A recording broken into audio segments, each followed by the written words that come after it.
دنیا میں عورت کو سب سے زیادہ عزت قرآن پاک نے دی ہے۔ عورت کو عزت کی نگاہ سے دیکھا کرو، اسی کے ذریعے دنیا میں آئے ہو۔ مرد کو عورت کے کردار کی کتنی فکر ہوتی ہے، اتنی فکر اگر اپنے کردار کی کرے تو کتنی عورتیں بد کردار ہونے سے بچ جائیں۔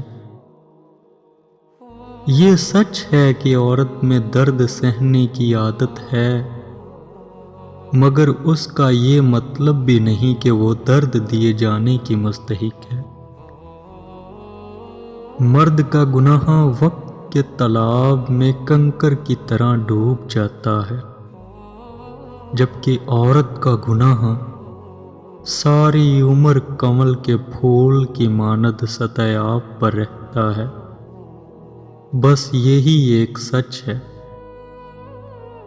عورت کے لیے ضروری ہے کہ گناہ کرنے سے پہلے وہ اپنے آپ پہ ترس ضرور کھائے، کیونکہ گناہ کرنے والی عورت کو توبہ کے بعد بس اللہ معاف کرتا ہے، لوگ نہیں۔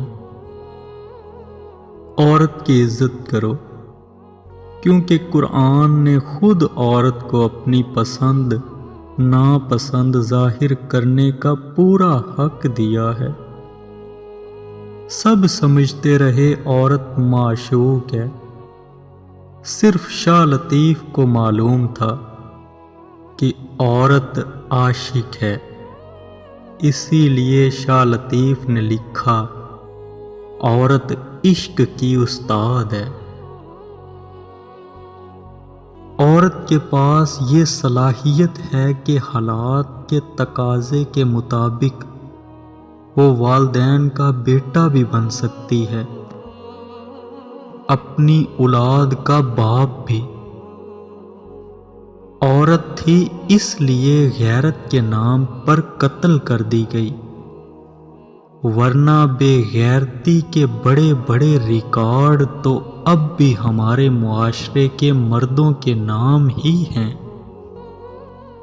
بیویاں اور بیٹیاں ہر کسی کو حضرت فاطمہ جیسی چاہیے، لیکن کوئی بھی حضرت محمد مصطفیٰ صلی اللہ علیہ وآلہ وسلم جیسا باپ نہیں بنتا، اور نہ ہی حضرت علی جیسا شوہر۔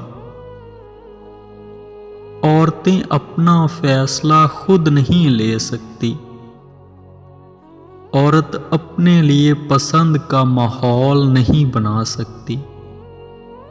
عورت خود کو بے گناہ ثابت نہیں کر سکتی، سوائے اللہ پر معاملہ چھوڑنے کے۔ عورت تب برباد ہونا شروع ہوتی ہے جب اس کے حسن کی تعریف ایک غیر مرد کر رہا ہوتا ہے۔ جب تک عورت نہ چاہے، مرد اپنی حد کبھی پار نہیں کر سکتا۔